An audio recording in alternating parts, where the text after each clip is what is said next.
बिस्मिल्लाहिर्रहमानिर्रहीम। अस्सलाम वालेकुम। आमिर फ़हीम आपका दोस्त आपकी खिदमत में हाज़िर हूँ।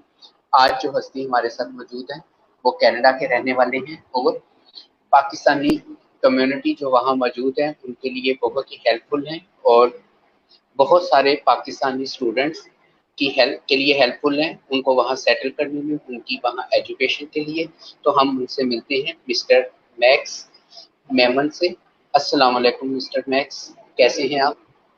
वालेकुम सलाम आमिर भाई। बिल्कुल अल्हम्दुलिल्लाह मैं ठीक हूँ। आप ठीक हैं? जी, अल्लाह का शुक्र है, ठीक हूँ जी। मिस्टर मैक्स, आपका बहुत शुक्रिया, आपने अपना कीमती वक़्त निकाला। अभी आप वहाँ जो है अपने शेड्यूल आपका होगा, एक टाइट शेड्यूल होगा, उसमें से वक़्त हमारे लिए निकाला कि हम आपको जान सकें, हम आपके लाइफ़ एक्सपीरियंस से फ़ायदा हासिल करें। तो आपका बहुत-बहुत शुक्रिया। तो मिस्टर मैक्स, मैं आपसे पूछना चाहूँगा कि आप यहाँ कनाडा में मौजूद हैं और आपके प्रोफ़ाइल जो है वो बहुत माशाल्लाह इतना कुछ किया हुआ है और ख़ास तौर पे उसमें जो सबसे ज़्यादा चीज़ हाइलाइट हो रही है वो यही हो रही है कि आप यहाँ पाकिस्तानी कम्युनिटी के लिए, स्टूडेंट्स के लिए बहुत ज़्यादा हेल्पफुल हैं। तो अपने ज़रा ये जो आपकी सोशल एक्टिविटीज़ हैं कनाडा में, इसके बारे में हमें बताएँगे कुछ? जी सर। सोशल एक्टिविटीज तो ये है कि जो कम्युनिटी है उसको इंटेक्ट रखना होता है। तो उसके लिए छोटे मोटे जो काम हैं वो किए जाते हैं कि कम्युनिटी को एक जगह बिठाया जाए। उसमें ये है कि गैदरिंग्स, जो सोशल गैदरिंग्स हैं वो अरेंज की जाती हैं ईयरली, कि जो लोकल हमारी कम्युनिटी है वो आपस में मिले और अपने मसाइल जो भी हैं उनके उनको उनके हल की तरफ जाया जाए, उनको सोचा जाए। उसके अलावा ईद की गैदरिंग्स होती हैं, मुख्तलिफ समर्स में समर बारबेक्यू की गैदरिंग्स होती हैं। उसके अलावा जो लोकल पॉलिटिशियंस हैं उनके साथ मुख्तलिफ किस्म की गैदरिंग्स होती हैं। जो हमारी यहाँ की लोकल पार्टीज हैं, कंजर्वेटिव पार्टी है, लिबरल पार्टी है, एनडीपी है, उनके साथ मुख्तलिफ गैदरिंग्स होती हैं। तो वहाँ जो हमारे लोकल इश्यूज होते हैं उनको हाईलाइट किया जाता है, उनको बताया जाता है कि हमारे जो अपने जो कम्युनिटी के मसाइल हैं वो क्या हैं और उनका हल हम क्या चाहते हैं गवर्नमेंट से। तो उनकी मुख्तलिफ उनके लिए मुख्तलिफ गैदरिंग की जाती हैं, ओपन हाउसेस किए जाते हैं कि हमारी जो लोकल कम्युनिटी है वो उन पॉलिटिशियंस से मिले। तो उनकी अरेंजमेंट करने में बीइंग कम्युनिटी मेंबर मेरा एक छोटा सा रोल रहता हुआ आया है। और यही कुछ है। उसके अलावा ये है कि मेरा जो पेशेंस है वो ये है कि लोगों को दुनिया के मुख्तलिफ मुल्कों में लेके जाना, यानी कि वो इमिग्रेशन के हवाले से हो, वो स्टूडेंट वीजा के हवाले से हो, या कोई और हवाला हो। कि मैं ये मेरी ख्वाहिश है कि खासतौर पर मेरे जो लोग हैं, मेरे अपने प्रोविंस सिंध के लोग, वो क्योंकि अभी तो माशाल्लाह वो बहुत मुल्कों में हैं और अच्छी अच्छी जगहों पर दुनिया में काम कर रहे हैं और अच्छे अच्छे इदारों में पढ़ रहे हैं। वेरी इनिशियली, लाइक आज से 30-35 साल पहले इतना रुझान नहीं था बाहर जाने का। लोग ज्यादातर सऊदी, दुबई और गल्फ कंट्रीज में जाया करते थे। यूरोपियन कंट्रीज या नॉर्थ अमेरिका, ऑस्ट्रेलिया, न्यूजीलैंड, वहाँ कम लोग जाया करते थे।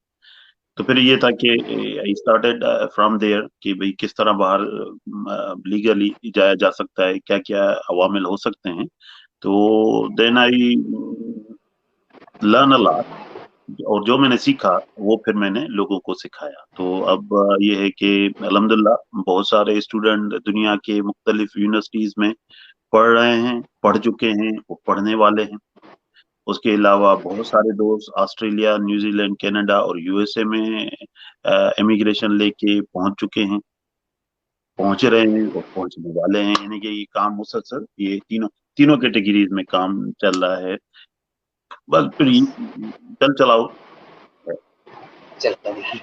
तो अच्छा, आपका अपना इरादा कैसे बना कि आप इमिग्रेशन ले लें? जैसे आप बता रहे हैं कि 30-35 साल पहले तो रुझान भी नहीं था इतना ज़्यादा कि आपने कनाडा को तरजीह दी, यहाँ आके सेटल हुए। आपका कैसे इरादा बना? जी, असल में मेरा ताल्लुक सिंध के एक छोटे से गांव से।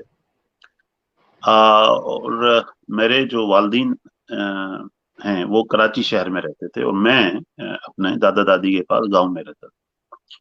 मगर जब भी मैं छुट्टियां गुजारने कराची आता था, तो वहाँ के जो लोग थे कराची के उर्दू बोलने वाले, वो बच्चे ज्यादातर बाहर की बातें करते थे कि जी हमने अमेरिका जाना है, हमने लंदन जाना है। अमेरिका और लंदन का, इंग्लैंड का उनको बहुत क्रेज था। तो फिर मैं उनसे पूछा करता था वहाँ क्या, वो कहते जी वहाँ दुनिया ही दुनिया है, बड़ी बड़ी बेतहाशा दुनिया है, बड़े पैसे हैं, बड़ा ये है, बड़ा वो है, यहाँ लोग बेवकूफ हैं इस मुल्क में बैठे हुए हैं, वो कुछ नहीं होता। मैं कहता था यार ये कैसी दुनिया है। फिर वो जब भी उनसे बात होती थी ना, उन्होंने यही बात करनी होती कि भाई हमने बाहर जाना है। तो फिर मेरा ये शौक डेवलप हुआ कि मैंने भी अमेरिका पढ़ने जाना। तो फिर मेरे वाले साहब को मैंने कहा कि मैं इंटर दे के ना मैं इंजीनियरिंग करने अमेरिका जाऊँ। तो वाले साहब ने कहा ठीक है आप चले जाइएगा पढ़ने। फिर वाले साहब को रिश्तेदारों ने कहा कि ये छोटा है, बाहर जाके खराब हो जाएगा, शराब पिएगा, ये करेगा, माहौल खराब है, ये इसको बाहर ना भेजें।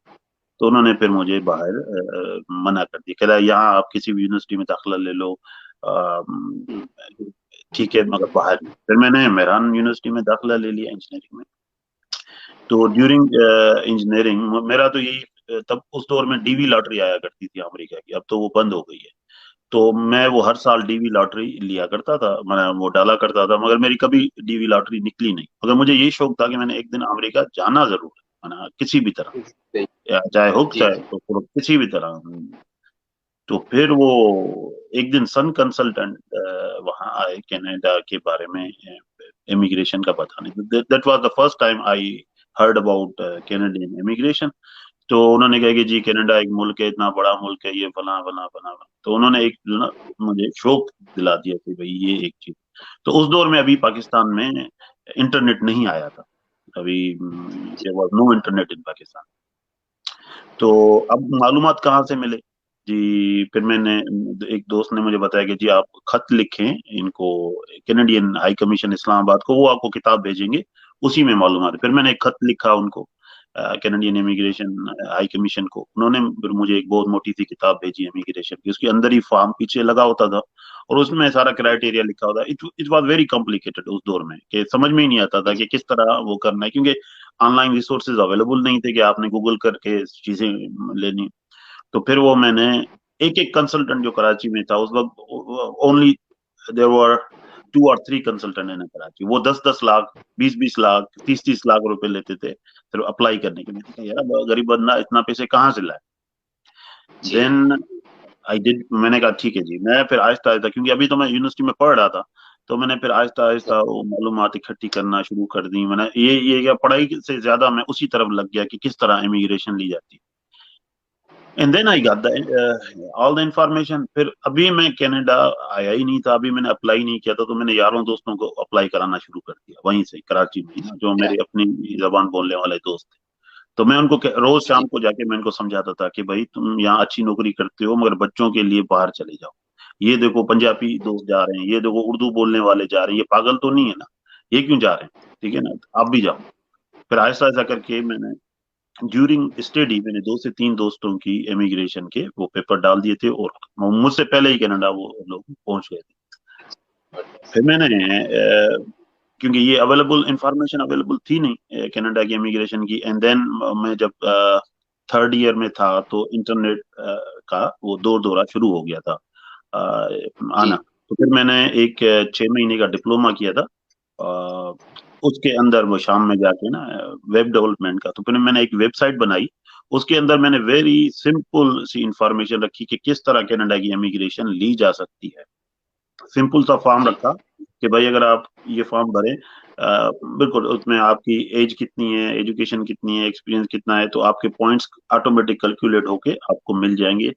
और फिर उसके ब्याह पर मैंने उस जो फॉर्म है उसको स्कैन करके जो है ना उसमें डाला हुआ था कि भाई ये प्रिंट निकालें, इस फॉर्म को भरें, और फिर आप $500 की फीस भर के और ये इमिग्रेशन अप्लाई करते हैं। तो that was my first encounter with Canadian immigration and the website. तो फिर इस तरह डेवलप की। फिर मैं मुख्तलिफ सेमिनार करने शुरू कर दिए यूनिवर्सिटी से, जैसे ही मैं ग्रेजुएट हुआ मुख्तलिफ यूनिवर्सिटीज में जाके मैंने बताना शुरू कर दिया कि भाई कनाडा की इमिग्रेशन इस तरह ली जा सकती है, ये फायदे हैं ये। फिर देन आई स्टार्ट वो जो है ना public speaking, started from there. And then there you go. फिर उसके साथ साथ जब ये हुआ तो उसके साथ साथ एक और शौक हुआ कि जी बाहर स्कॉलरशिप मिलती हैं, लोग मुफ्त में पढ़ने जा सकते हैं, तो व्हाई नॉट। तो फिर मैंने वो उस तरफ ध्यान देना शुरू कर दिया कि कौन कौन से मुल्क हैं जहाँ फ्री में पढ़ाई होती है। तो there was the Europe. So Europe में बहुत सारे मुल्क थे उस वक्त, वहाँ ट्यूशन फी थी नहीं। तो फिर मैंने लड़कों लड़कियों को वहां भेजना शुरू कर दिया। फिर ये चल सो चल, फिर इसी तरह ये जो ना शौक फिर बढ़ता गया बढ़ता गया बढ़ता गया, और अब तो माना वो कहते हैं ना जुनून की हद तक आगे चला गया। उसके बाद यूएसईएफपी की स्कॉलरशिप पाकिस्तान में आती नहीं शुरू में, तो कोई अप्लाई नहीं करता था मैंने हमारी तरफ से। अब जी देखिए हर साल हमारे सूबे से बहुत से लड़के लड़कियां उसके लिए यूएसए के लिए जाते हैं। तो there is so much work I have done for that. तो अभी तक चल रहा है, जब तक हिम्मत है तब तक काम करते रहेंगे। अल्लाह आपको और ज़्यादा हिम्मत दे। अच्छा, इसमें जैसे आप स्टूडेंट्स को मोटिवेट भी करती हैं, स्पॉन्सर भी कर रही हैं कि यहाँ आएँ, हर तरह से गाइड कर रही हैं। तो ये बहुत ज़्यादा इन्हिसार करता है कि उन्होंने मैट्रिक या ओ लेवल और उसके बाद ए लेवल जो किया है, उनमें कौन से कोर्सेज़ उन्होंने लिए हैं, कौन से सब्जेक्ट्स चूज़ किए हैं। तो आप कुछ गाइड कर सकते हैं कि मैट्रिक में या ओ लेवल में और ए लेवल में कैसे सब्जेक्ट्स जो हैं स्टूडेंट्स को चुनने चाहिए जिससे उनके एडमिशन जो है वो बाहर की यूनिवर्सिटीज में ज्यादा अच्छे हो सके। देखें अब सब्जेक्ट तो कोई भी जो हमारा करिकुलम है, सब्जेक्ट तो उन्होंने वही लेने होते हैं जो इंटरमीडिएट के अंदर हैं। अब जिसने इंजीनियर बनना है उसने प्री इंजीनियरिंग के सब्जेक्ट लेने हैं, या जी जी साइंस की तरफ जाना है। और जिन्होंने जाना है मेडिकल शोबे की तरफ उन्होंने प्री मेडिकल लेने होते हैं। ठीक है, तो इसी इसी उसी तनाजुर में बाहर भी इसी तरह ही है ना, कि अगर आपने साइंस की फील्ड की तरफ जाना है तो साइंस वाले सब्जेक्ट आपके पास होने चाहिए, अगर आर्ट्स की तरफ जाना है तो आर्ट्स वाले सब्जेक्ट होने चाहिए आपके पास। पर इंटर तक तो कोई इतनी उसमें डिस्टिंग्विश है नहीं कि भाई अ, जी होना जी क्या है। वहां तक तो सिर्फ प्री मेडिकल और प्री इंजीनियरिंग की है ना, तो आप उनमें से दोनों में से कोई बेसिक जो चीज है ना बाहर एडमिशन लेने की, उसमें दो तीन चीजें हैं जो किसी भी बंदे के पास होनी चाहिए। चाहे वो इंटर के बाद एडमिशन ले रहा है, बैचलर के बाद एडमिशन ले रहा है, या मास्टर्स के बाद ले रहा है, उसमें तीन चीजें कॉमन है। You have to have those three things before applying to any university और एनी स्कॉलरशिप। पहली जो चीज है वो है आपकी परसेंटेज, कि आपकी परसेंटेज जी कितनी, ठीक है ना। अब दोस्त कहते हैं कि जी हमने 60% लिया, उन कहते हैं भाई 60% पे तो पाकिस्तान की यूनिवर्सिटी नहीं उठाती कोई अच्छी, तो बाहर की इस तरह जी उठाती, ठीक है ना। You are going for a competition, ठीक है ना, आप कंपटीशन के लिए जा रहे हैं, वहाँ सारी सिर्फ आप पाकिस्तान से लोग नहीं आते, सारी दुनिया से लोग आते हैं, तो वहाँ आपको compete करना होता है। तो आपकी जी परसेंटेज जो मिनिमम है, अब मिनिमम का मतलब ये नहीं कि आपने 70 ले लिया और फिर आपका ना हुआ, फिर आप कहेंगे जी आमिर भाई ने ये कहा था, मैक्स ने ये कहा था, मेरी नहीं नहीं। 70 जो है ये मिनिमम थ्रेश होल्ड है, कि भाई 70 मिनिमम जो है, 70 75 के करीब करीब आपकी हो, तो आप सोच सकते हैं स्कॉलरशिप के लिए या एडमिशन के लिए। तो ये आपका मिनिमम जी है एजुकेशन के हिसाब से। अब आपकी जो प्री मेडिकल है, प्री इंजीनियरिंग, डजेंट मैटर, आपकी इतनी परसेंटेज उसमें होनी चाहिए। दूसरा जो फैक्टर है वो है आपका एसओपी, या जो है आपका लेटर ऑफ इंटरेस्ट, ठीक है। तो वो आपने एक 500 वर्ड का एक ऐसे लिखना होता है, इस तरह के आपने वो पूरी एक कहानी सी बनानी होती है उसके अंदर, कि आप कौन हैं, आपने क्या काम किया है, आप क्यों पढ़ना चाह रहे हैं, उस पढ़ने से क्या फायदा होगा, सोसाइटी को क्या फायदा होगा, क्या करेंगे ये। तो उस तरह का आपने एक अच्छा सा एसओपी आपने जिसको स्टेटमेंट ऑफ पर्पस कहते हैं, और यहाँ लेटर ऑफ इंटरेस्ट आप जो भी कह लें, एसओपी या जी एलओआई, जी तो वो that's a second most important thing you have to have, ठीक है ना। उसके साथ आपकी सीवी या रिज्यूमे जिसको कहा जाए, जो भी है वो भी आपकी एक अच्छी सी बनी होनी चाहिए। लोगों को मैंने यूनिवर्सिटी में सिखाया ही नहीं जाता कि सीवी किस तरह बनाई जाए। लोग बायोडाटा बना के 1 पेज का 1.5 पेज का वो भेज देते कि नहीं ये मेरी सीवी है। वो सीवी नहीं होती, वो बायोडाटा होता है, जिसमें आपने सब कुछ जी लिखा होता है कि जी मेरा नाम ये है, गली मोहल्ला मेरा ये है, मुझे काली शर्ट पहनी हुई है, मैंने नीले बाल बनाए हुए हैं। तो वो उन्होंने लिखा होता है उसके अंदर बायोडाटा के अंदर, वो नहीं चाहिए होता। एक अच्छी सी सीवी चाहिए होती है। तो तो ये दो दो चीजें ये। और तीसरा जो फैक्टर है वो हर जगह मुख्तलिफ है। कहीं अगर आप यूएसए में अप्लाई करेंगे तो कोई इदारे आपसे जीआरई मांगते हैं, अगर आप इंजीनियरिंग की तरफ जाते हैं कुछ इदारे आपसे जीमेट मांगते हैं अगर आप बिजनेस की तरफ जाते हैं। कुछ आपसे सिर्फ टॉफिल मांगते हैं जो इंग्लिश का एग्जाम है जिससे आप अपनी अहलियत जाहिर करते हैं। ठीक, कुछ इदारे आपसे आईएलटीएस मांगते हैं। और फिर अगर यूरोप की तरफ आ जाएं तो बहुत सी मुल्क सिर्फ आपसे आईएलटीएस मांगते हैं कि भाई आईएलटीएस। और कुछ मुल्क ऐसे हैं जो आपको सिर्फ ये कहते हैं कि जी ये अगर आपका जो करिकुलम है वो उसकी जो जो method of teaching was in English language तो हम वो आपको वेव कर देते हैं।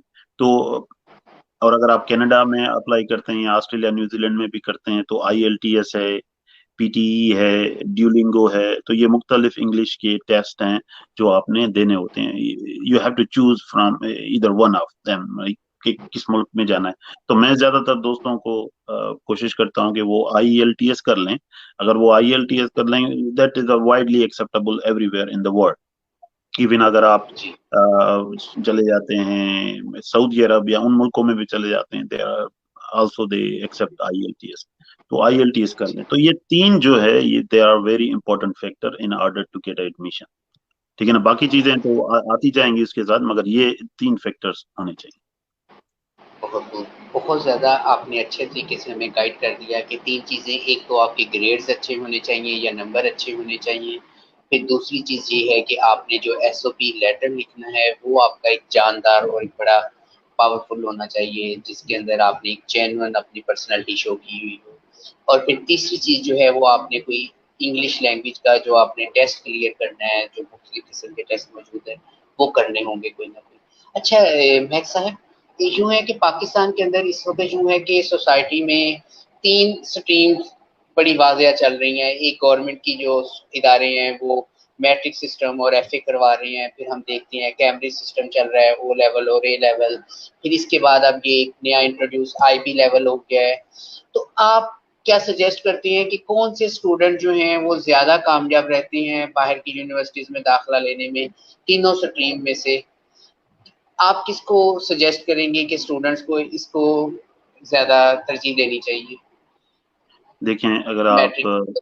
पाकिस्तान के अंदर अगर आप देखें इस वक्त अगर it's not about the stream it's about the student itself कि वो बच्चा कैसा है।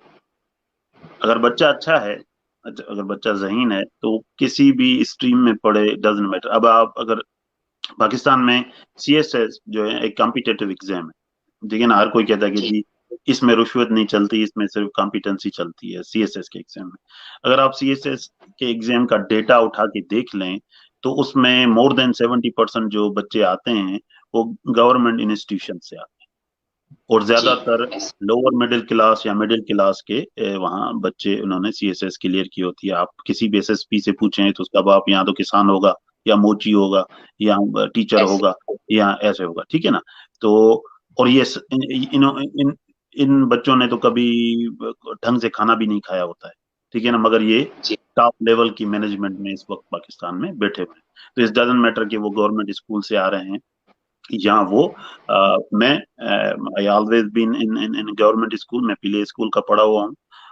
मेरी कॉलेज भी गवर्नमेंट का था, मेरी यूनिवर्सिटी भी गवर्नमेंट की थी।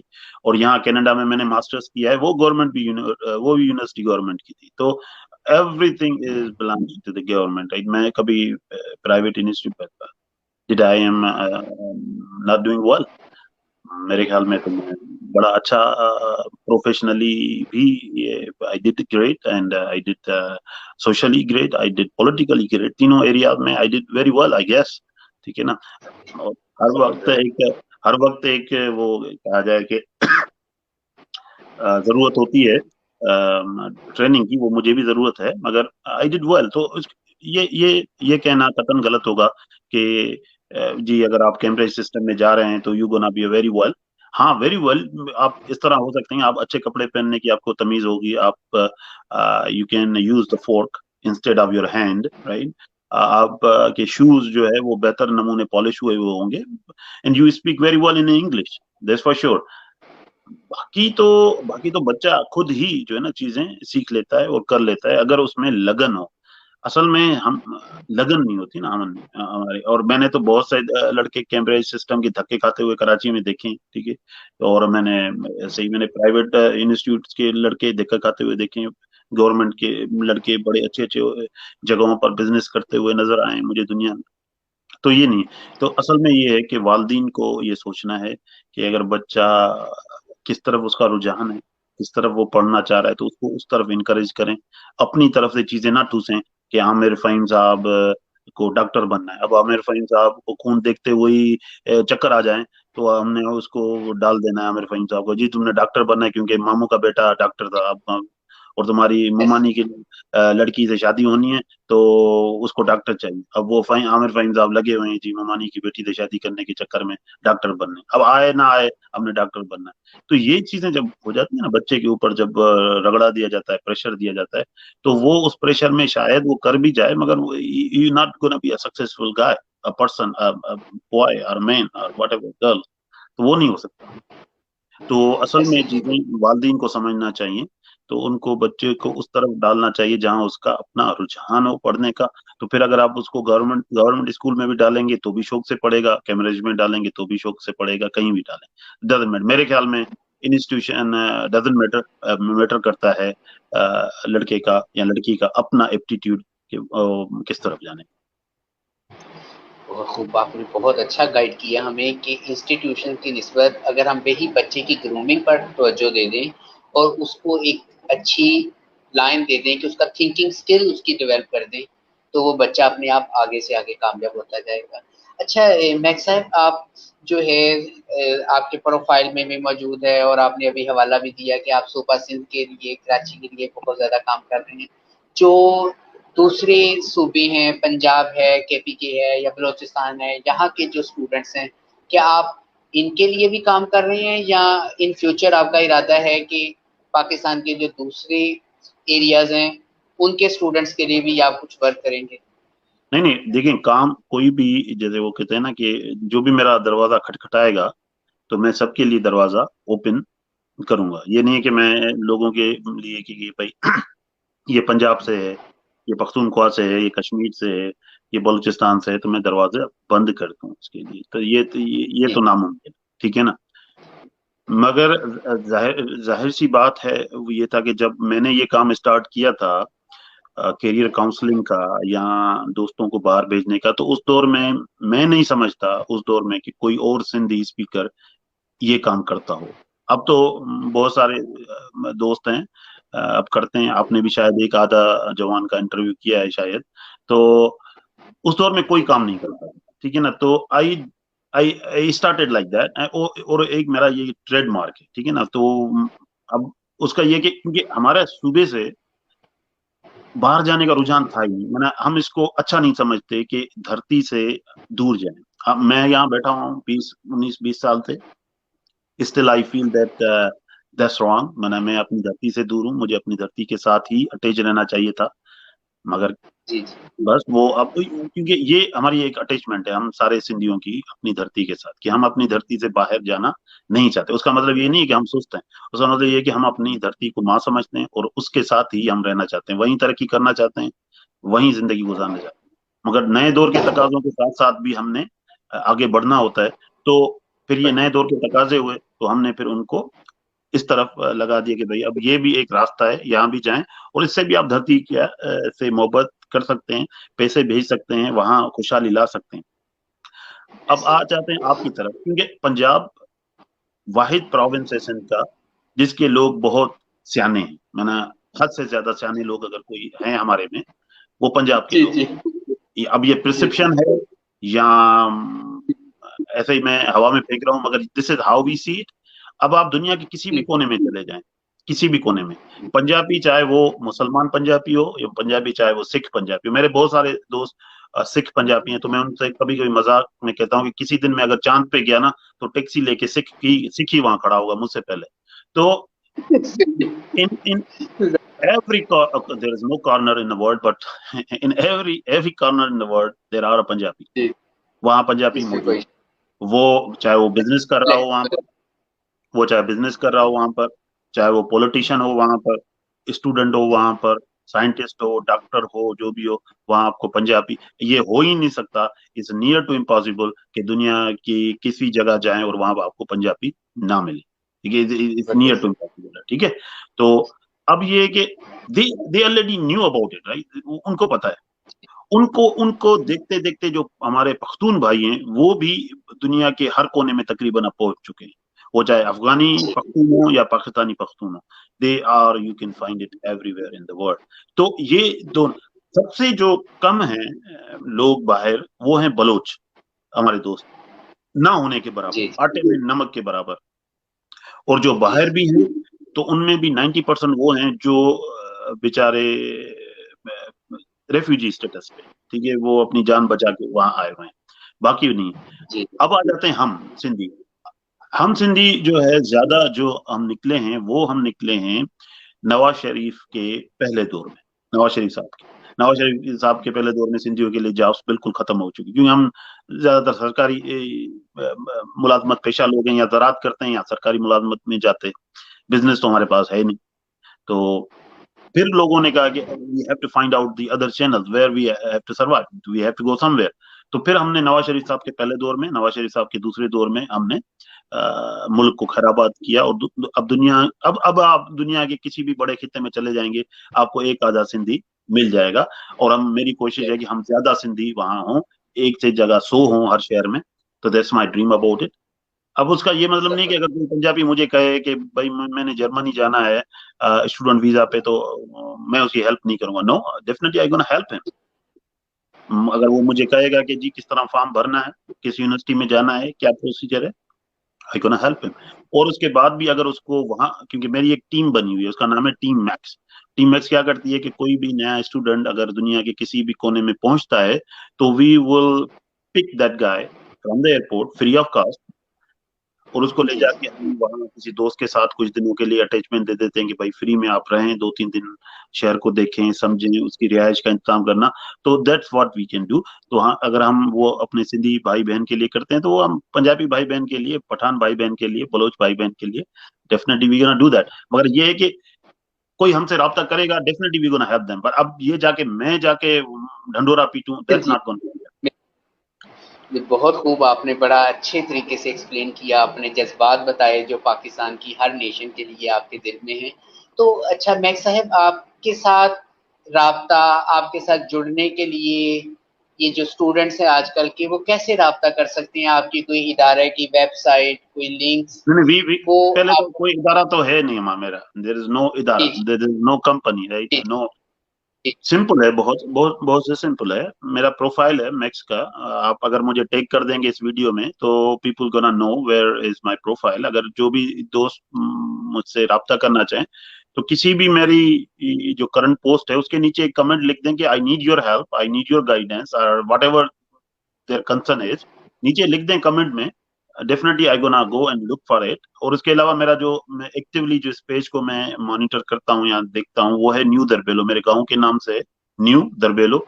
वहाँ आपने भी शायद उसको ज्वाइन किया है। तो उसके अंदर दुनिया की कोई ऐसी स्कॉलरशिप नहीं है जो वहां ना हो, there are tons of information available there. तो वो पेज वहां के भी कमेंट लिख सकते हैं कि जी, बट अगर somebody send me the message, I not gonna see the message, that's for sure, क्योंकि 500 1000 मैसेज रोजाना के हिसाब से आते हैं, nobody has the time to check and see those message। simplest method is comment कर दें नीचे उसके, मेरे किसी पोस्ट के नीचे, कि भाई मेरा ये मसला है, एंड अगर वो मेरे हाथ में हुआ, definitely I gonna do that. अगर मेरे हाथ में ना हुआ, तो definitely I gonna find information for that कि उसको रिजॉल्व किस तरह किया जाए। अब कोई ये कहे मुझे कि मेरे को वीजा लेके दो, जैसे लोग कहते हैं कि जी मुझे वीजा दे दो, तो आई एम नॉट दी गवर्नमेंट कि मैं किसी को वीजा दूं। हाँ, मेरा जी इतना बिल्कुल। एक्सपीरियंस जरूर है कि मैं आपको बता सकूं कि आपका कौन सा वीजा आपके लिए सुटेबल है, या कौन सा वीजा आपको लग सकता है, या कौन सा वीजा आपको लग नहीं सकता।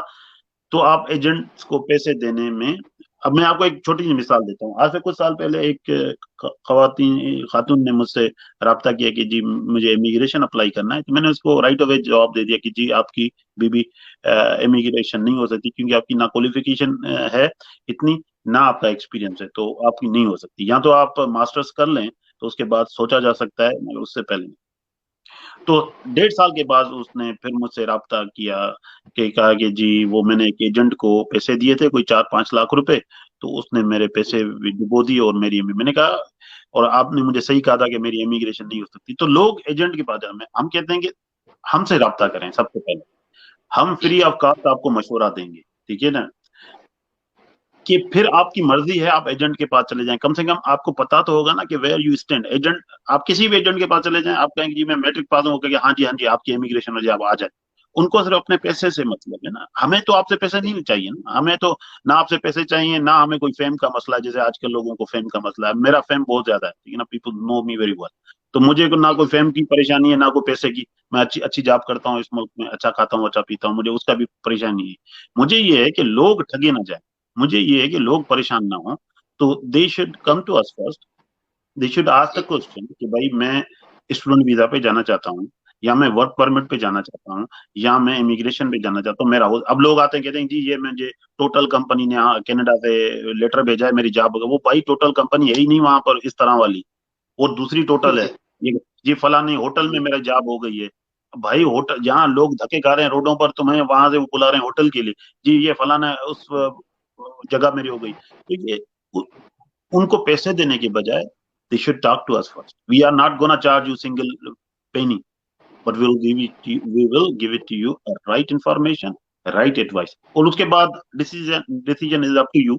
अगर आप वो करना चाहें बाय ऑल मीन्स करें, ना करना चाहें बाय ऑल मीन्स, कम से कम आपके पास इंफॉर्मेशन तो पूरी होगी ना, सही। जी जी सर। बिल्कुल ऐसे।